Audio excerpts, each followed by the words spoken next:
제가 주일학교 다닐 때에 불렀던 찬양 가운데에서 예수님은 생명의 참 포도나무라는 그러한 찬송이 있어요. 예수님은 생명의 참 포도나무, 아버지는 포도원 농부시니 가지더라 열매를 맺지 않으면 아낌없이 찍어서 던지시리라. 이런 찬양이 있었어요. 이런 찬양을 참 많이 불렀어요. 그런데 어느 날 길을 걷다가 이 찬양을 불렀던 경험이 있는데, 부르면서 어떤 생각이 들었냐면 매우 섬뜩했던 그런 기억이 있습니다.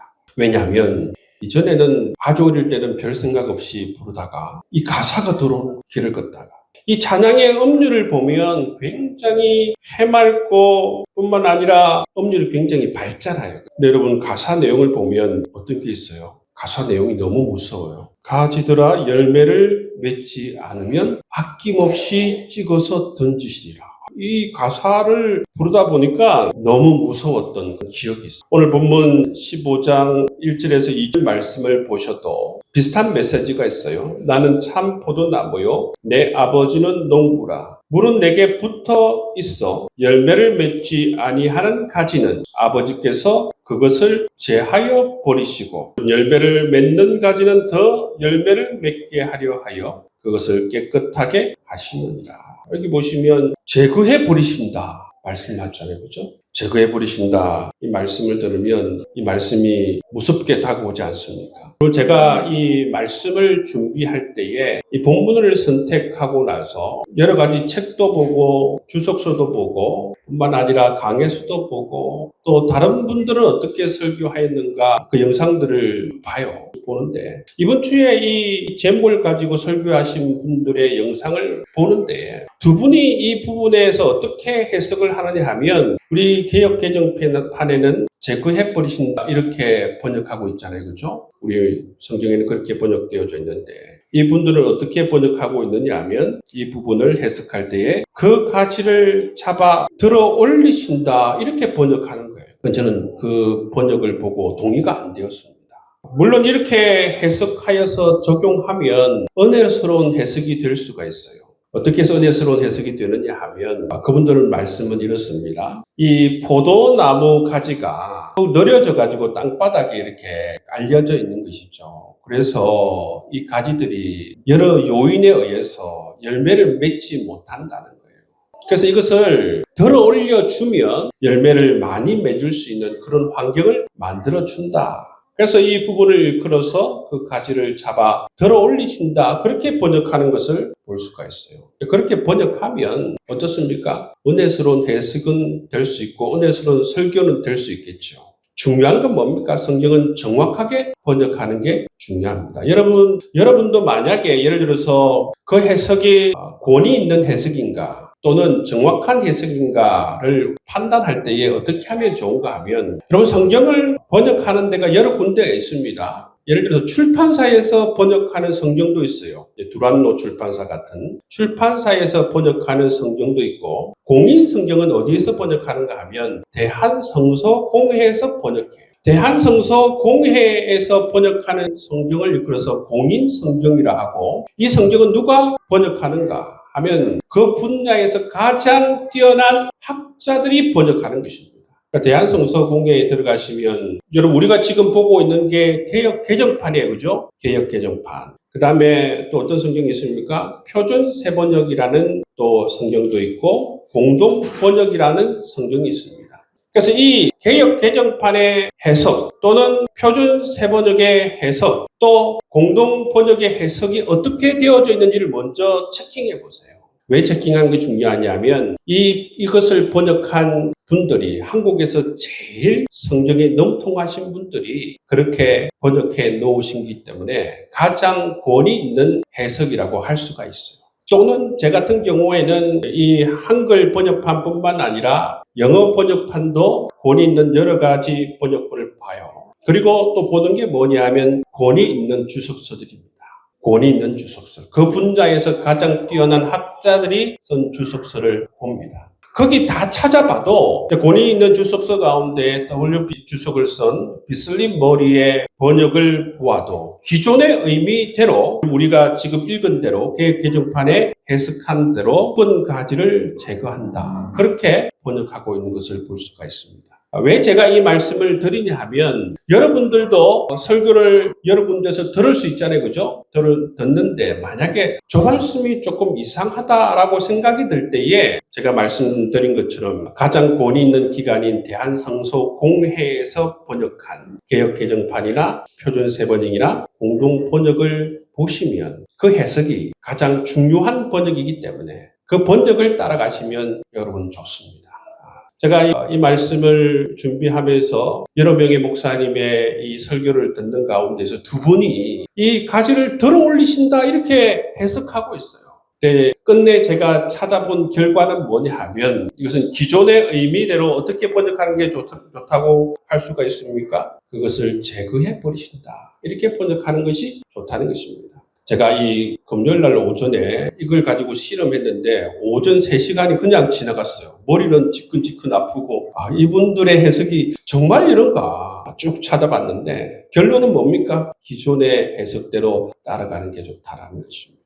여러분들도 의문이 들 때에는 그렇게 찾아보시면 좋겠습니다. 근데 여러분 이 내용을 보면 왜 열매를 맺지 못하는 가지를 제거하는 이 해석이 옳은 번역이라고 할 수가 있느냐 하면 이 내용을 보시면 어떤 내용이냐면 열매를 많이 맺게 하기 위해서 가지를 치는 내용입니다. 그러니까 기존의 열매를 많이 맺는 그러한 가지에 더 많은 열매가 맺힐 수 있도록 죽은 가지, 쓸모없는 가지를 가지치기 하는 그런 내용이기 때문에 이것은 바로 열매를 맺지 못하는 가지를 제거하는 그 해석이 더 옳다라고 우리가 볼 수가 있는 것이죠. 근데 여러분 여기서 예수님께 붙어 있는데 열매를 맺지 못하는 가지, 이것은 무엇을 의미할까? 여러분 무엇을 의미할까요? 예수님께 붙어 있는데 열매를 맺지 못하는 이 가지는 무엇을 의미하는 것일까?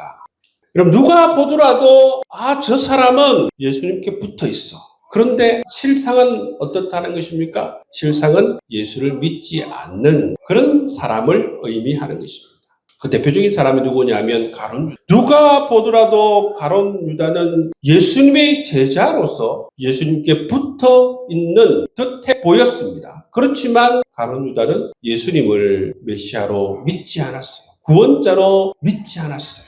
그래서 가룟 유다는 어떤 사람이었습니까? 오늘 말씀대로 포도나무에 붙어 있으나 열매를 맺지 못하는 가지, 그런 사람이 바로 가룟 유다였고, 이 말씀대로 예수님께 붙어 있는데 열매를 맺지 못하는 가지는 바로 이런 사람을 의미하는 것입니다. 그래서 우리 이런 말이 있죠, 그죠? 교회 안에 있다고 해서 다 구원을 받는 것은 아니다. 그런 말씀이 있습니다. 성경대로 그러면 누가 구원을 받습니까? 어떤 사람이 구원을 받아요? 예수를 나의 구주, 나의 하나님으로 고백하는 사람이 구원을 받아요. 교회 안에 있으면서 예수 그리스도를 나의 구주, 나의 하나님으로 고백하는 사람, 포도나무에 붙어 있는 사람, 포도나무로부터 날마다 영양분을 공급받고 살아가는 이 사람이 바로 구원받은 사람이라고 우리가 볼 수가 있는 것이죠. 여러분들도 한 사람도 빠짐없이 예수 그리스도를 나의 구주, 나의 하나님으로 고백할 수 있기를 주의 이름으로 축복합니다. 뿐만 아니라 포도나무이신 예수님께로부터 날마다 영양분을 공급받을 수 있기를 주의 이름으로 축복합니다. 우리 주님께서는 모든 영양분을 다 공급해 주세요. 우리에게 사랑을 공급해 주시기도 하고 지혜를 공급해 주시기도 하고 능력을 공급해 주시기도 하고 우리 주님께서는 우리에게 모든 영양분을 다 공급해 주시는 것을 볼 수가 있습니다. 그리고 우리가 생각해 보아야 할 것은 뭐냐면 포도나무에 붙어 있는 우리로 하여금 어떤 요소들이 포도나무 열매를 맺지 못하게 방해하는가? 우리는 분명히 누구에게 붙어 있습니까? 포도나무이신 예수님께 붙어 있어요. 붙어 있는데 우리로 하여금 풍성한 열매를 맺히지 못하도록 하게 하는 그 이유가 무엇일까? 그 원인이 무엇일까? 생각해 보는 것이 필요하다는 것입니다. 일반적인 이 포도나무를 키우시는 분들 그 이야기를 들어보면 이 포도나무가 풍성한 열매를 맺지 못하는 이유가 여러 가지가 있다고 그래요. 첫 번째는 뭐냐면 물이나 영양분을 충분히 공급받지 못했을 때. 두 번째는 해충과 질병 때문에 포도나무가 건강하지 못할 때에. 세 번째는 어떻습니까? 장가지가 너무 많을 때에. 네 번째는 미성숙한 가지가 많을 때에 풍성한 열매를 맺지 못한다. 이런 것들이 포도나무의 결실을 방해하는 요소들이다. 그렇게 말씀하고 있다는 것입니다. 여러분은 여러분의 삶에 무엇이 여러분으로 하여금 그리스도 안에서 풍성한 열매를 맺고 살아가게 하는데 방해가 되는가? 나는 포도나무이신 예수님께 붙어서 날마다 풍성한 열매를 맺고 살아가고 싶은데 무엇이 이런 풍성한 삶을 열매를 맺고 살아가는데 방해하고 있는가? 그 요인들은 무엇인가? 오늘 하나님께서 우리에게 말씀해 주시는 것은 2절 말씀을 보시면 우리에게 해 주시는 건 뭐냐면 가지를 치야 된다고 말씀하고 있습니다. 가지를 치야 된다. 여러분 그렇기 때문에 여러분 이 본 가지를 놔두고 여러 가지 잔가지 있지 않습니까? 그 잔가지를 모두 제거할 때에 영양분이 어디로 다 갑니까? 이 본 가지로 다 가는 것이죠. 그래서 풍성한 열매를 맺을 수 있다라고 말씀하고 있습니다. 이것을 우리 삶에 적용해보면 어떻게 적용할 수 있습니까? 우리의 삶에는 이런 삶의 초점이 있어야 돼요. 왜냐하면 우리의 시간과 우리의 에너지가 한정적이잖아요. 그렇죠? 한정적입니다. 그렇기 때문에 정말 우리의 삶에는 초점이 맞춰져 있어야 된다는 것이죠. 우리의 삶에 만약에 초점이 없이 가장 중요한 것을 정하지 않고 삶의 우선순위를 정하지 않고 그냥 생각나는 대로 하루하루 이 중구난방식으로 살아가게 되면 많은 에너지가 그냥 소비되어지고 장가지만 많고 본가지에 이처럼 열매를 맺지 못하게 하는 그러한 일들이 생겨난다는 것입니다. 예수를 믿는 사람인지 예수를 믿지 않는 사람인지 모르겠지만 어떤 분이 이런 이야기를 합니다. 자기 자신의 삶에는 우선순위가 있다. 첫 번째는 우선순위는 아내고 두 번째 우선순위는 아이들이고 세 번째 우선순위는 일이다. 이렇게 딱 정했어요. 그 사람은. 내 삶에 가장 중요한 것은 첫 번째는 아내이고 두 번째는 아이들이고 세 번째는 일이다. 이게 왜 중요하냐면 딱 어떤 일이 딱 겹쳤을 때에 우선순위가 있으면 우선순위 순서대로 선택할 수 있다는 거예요. 예를 들어서 일을 하고 있는데 아내에게 굉장히 급한 일이 생겼을 때 이 두 개 부딪히잖아요. 그렇죠? 그럼 무엇을 선택한다는 거예요? 일을 잠시 두고 아내에게 가서 아내의 문제를 해결하는 그러한 일들을 할 수 있다는 거예요. 그게 바로 삶의 우선순위를 정하는 것이 매우 중요하다는 것입니다. 이 삶의 우선순위를 정하면 어떻게 좋냐면 10년, 20년 지나고 났을 때에 그 삶을 뒤돌아볼 때에 내가 그래도 이 우선순위대로 가장 첫 번째 아내를 위해서 살고 두 번째 자녀들을 위해서 살고 세 번째 일을 위해서 살았구나. 그렇게 말을 할 수가 있다는 것이죠. 그러면 우리 그리스도인들은 어떻게 해야 하는가? 이 가지를 치기 위해서 어떻게 해야 하는가? 우리도 중요한 게 뭐냐면 우리 그리스도인들도 우선순위를 정하는 것이 매우 중요합니다. 그리스도인이 우선순위를 정하여서 우리의 삶에 여러 가지 의미 없는 가지를 이 가지치기 하는 것이 중요하다는 거예요. 그럴 때에 여러분 우리 시간과 에너지를 의미 있는 곳에 집중할 수가 있는 것입니다. 성경은 우리에게 말할 때에 성경에서는 우리 모든 그리스도인들에게 우리의 삶의 최고의 가치를 어디에 두라고 말씀하고 있습니까? 우리의 삶의 가장 우선순위를 어디에 두라고 말씀하고 있습니까? 하나님에게 두라고 말씀하고 있어요. 그렇기 때문에 우리 그리스도인들은 하나님 중심의 삶을 사는 것이 너무나도 중요합니다. 가장 우선순위, 가장 우리의 삶의 중심에는 누가 계셔야 하는 것입니까? 하나님이 계셔야 하는. 예레미야서 2장 13절 말씀해 보시면 하나님께서 이스라엘 백성들이 범한 죄를 두 가지 지적하셔요. 첫 번째는 생수의 근원이 되는 하나님을 버린 것. 두 번째 죄는 스스로 웅덩이를 판 것이라고 말씀하고 이스라엘은 이처럼 생수의 근원이 되신 하나님을 버리고 스스로 웅덩이를 팠어요. 얼마나 어리석습니까? 그 웅덩이는 어떤 웅덩이라고 말하고 있습니까? 터진 웅덩이다. 자기가 정말 살고자 하나님을 버리고 웅덩이를 파는데 그 웅덩이는 터진 웅덩이. 물을 가두지 못하는 아무리 열심히 하더라도 그의 삶을 채울 수 없는 그런 웅덩이라고 말씀하고 있는 것을 볼 수가 있습니다. 여러분, 이 말씀을 통해서 우리에게 얘기해 주는 게 뭐예요? 우리가 풍성한 삶의 열매를 맺기 위해서는 우리의 삶의 최고의 가치를 하나님께 두어야 한다는 그 사실을 우리에게 말씀해 주고 있는 것입니다. 우리 그리스도인은 그리스도 안에서 감추어져 있는 이 보화를 가지고 있어요. 보화. 우리 질그릇 안에 보화를 가지고 있어요. 여러분 안에 보화가 있어요. 그 보화가 누구이십니까? 예수 그리스도이십니다. 우리가 그리스도인으로서 살아가면서 가장 누려야 하는 것은 누구냐면 바로 이 예수 그리스도, 우리 주님을 우리의 삶에서 누리면서 살아가야 한다는 것입니다. 우리 안에 보화가 있는데 이 보화를 우리가 누리지 못하고 살아간다면 정말 어리석은 삶을 살아간다는 것이죠. 주님을 알아가면 갈수록, 주님을 경험하면 할수록 우리의 삶은 바로 주님의 사랑으로, 주님의 은혜로 충만히 채워져서 살아갈 수가 있어요.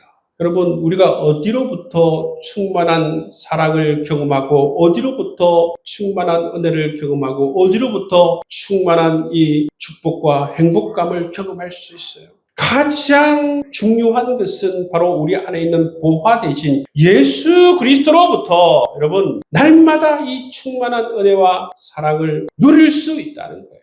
여러분, 자연 만물들을 한번 바라보시길 바랍니다. 이 자연 만물들을 통해서 우리 주님께서 하시는 음성을 한번 들어보십시오. 뭐라고 말씀하십니까? 이 아름다운 자연을 주신 이유가 무엇입니까? 이 아름다운 강과 이 아름다운 꽃을, 이 아름다운 나무를 주신 이유가 무엇입니까? 다 우리를 사랑하기 때문에 하나님께서 이 모든 자연 만물들을 허락해 주신 거예요. 우리가 영적인 눈을 뜨고 하늘을 바라봐도, 바다를 바라봐도, 강을 바라봐도, 꽃을 바라봐도, 풀을 바라봐도 그 모든 것 속에 하나님께서 말씀하시기를 나는 너를 사랑한다. 그렇게 말씀하고 있습니다.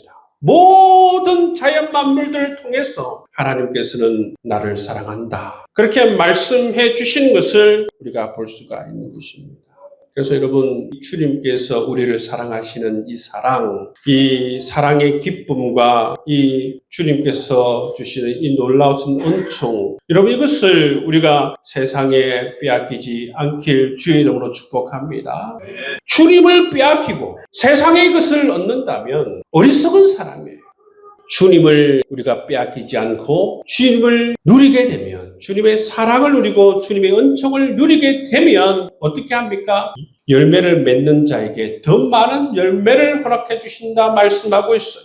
우리가 주님을 충분히 누리고 사랑을 누리고 은혜를 누리면 주님께서 우리에게 세상의 것들을 주님께서 더해 주시는 축복을 해 주시는 것입니다.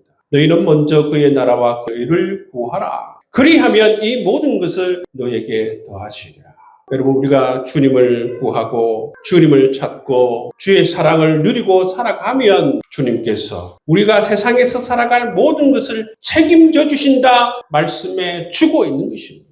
우리 신앙이 성장한다는 이 포인트가 어디예요? 이 말씀을 믿음으로 받아들이는 거예요. 이 말씀을 믿음으로 받아들이는, 아멘으로 하나님 아멘입니다. 내가 하나님을 누리고 하나님의 사랑을 누리고 하나님의 나라를 위해서 기도하고 하나님 나라를 위해서 살아가고 하나님 위해서 살아가면, 이 모든 것을 누리고 살아가면 하나님께서 내 삶을 책임져 주심을 믿습니다. 여러분이 고백을 하고 살아가면 얼마나 좋습니까?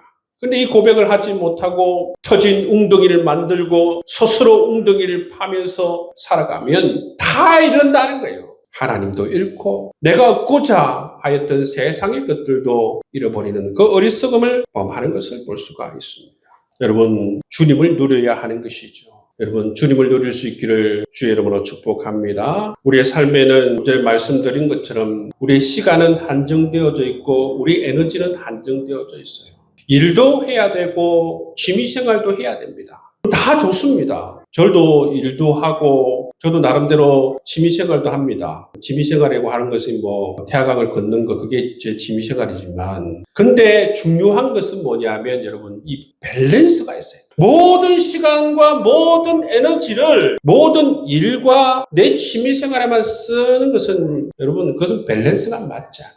영적인 부분에도 우리 시간을 써야 한다는 것이죠. 주님을 만나고 주님과 데이트하는 시간을 가져야 하는 것입니다. 여러분 그것을 가져보십시오. 주님을 누리는 기쁨, 주님께서 나를 사랑해 주시고 주님께서 나에게 은총을 베풀어 주시고 주님께서 나와 함께 해주시면서 경험하는 이 기쁨은 정말 우리가 책을 읽고 취미생활하는 그것을 통해서 누릴 수 없는 엄청난 축복과 은혜를 누릴 수 있다는 것입니다. 그러한 시간을 꼭 가질 수 있는 여러분 될 수 있기를 주의 이름으로 축복합니다. 그렇게 해서 여러분 우리가 삶에서 아름다운 열매 맺어 나갈 수 있기를 주의 이름으로 축복합니다. 이제처럼 여러분 우리가 많은 열매를 맺기 위해서는 삶의 밸런스를 가지고 가지치기를 해야 돼요. 그 가지치기는 반드시 이처럼 우선순위가 있어야 되고 밸런스를 가져야 되고 하나님 중심적인 삶을 살아가는 것이 반드시 필요하다 말씀하고 있습니다. 두 번째는 뭐냐면 우리가 풍성한 열매를 맺기 위해서는 영양분을 충분히 공급받아야 돼요. 여러분 우리가 누구로부터 영양분을 충분히 공급받아야 돼요? 포도나무이신 예수님으로부터 충분히 영양분을 공급받아야 돼요. 여러분 충분히 영양분을 공급받고 있습니까? 충분히 내가 영양분을 공급받고 있는가? 여러분 이건 정말 상식적이지 않습니까? 아름다운 열매를 많이 맺기 위해서는 포도나무이신 주님으로부터 영양분을 충분히 공급받지 못하면 풍성한 열매를 결실할 수가 없다는 것이죠. 여러분 우리가 예수 그리스도를 만나게 되면 삶의 방식이 달라져요. 어떻게 달라집니까?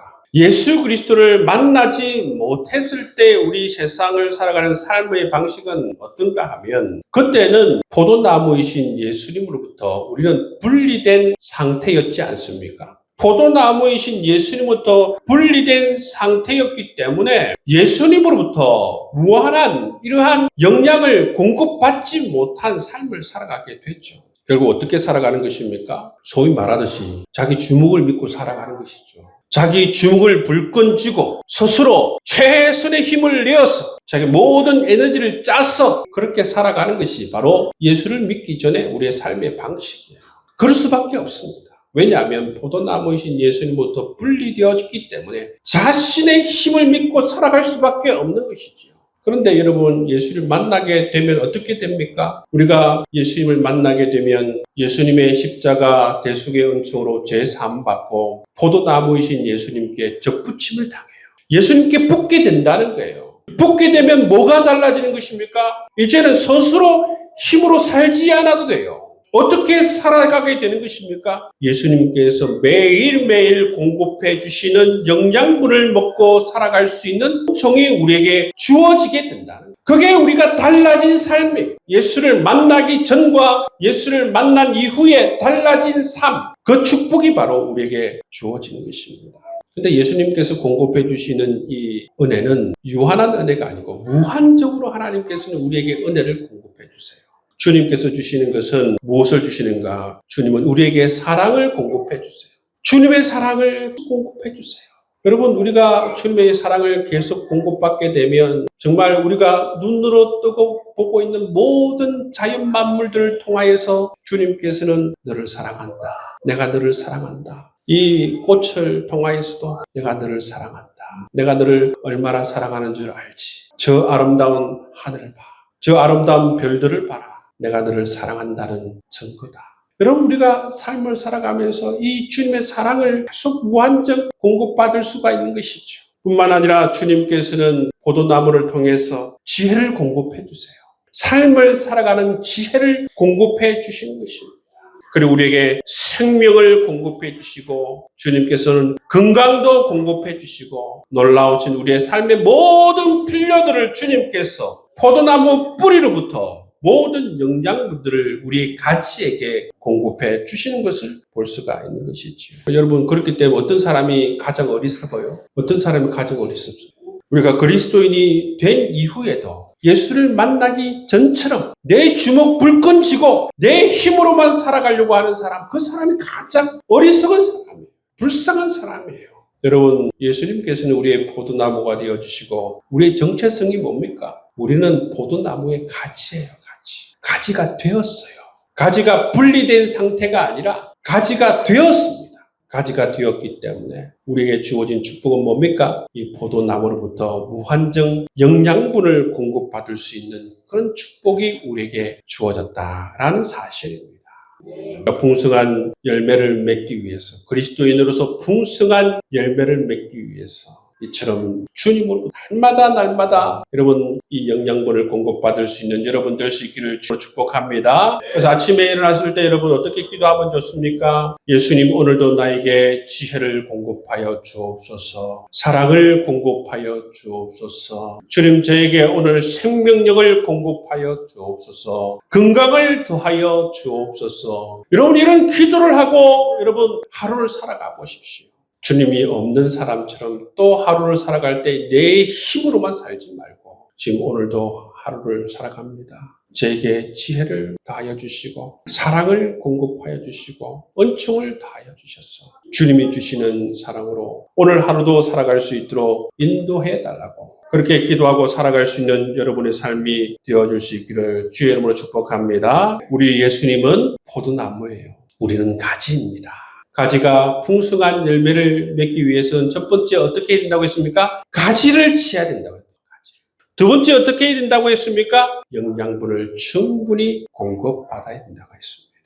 여러분 이 말씀대로 우리의 삶의 가지를 잘 치시고 예수를 만난 이후에 주어지는 이 은총을 잘 누릴 수 있는, 매일매일 아침에 시작할 때부터 주님 오늘도 나에게 이 놀라운 축복을 더해달라고, 사랑을 공급해달라고 기도하면서 하루를 시작하여서 여러분의 삶의 아름다운 열매 많이 맺을 수 있기를 주님의 이름으로 축복합니다.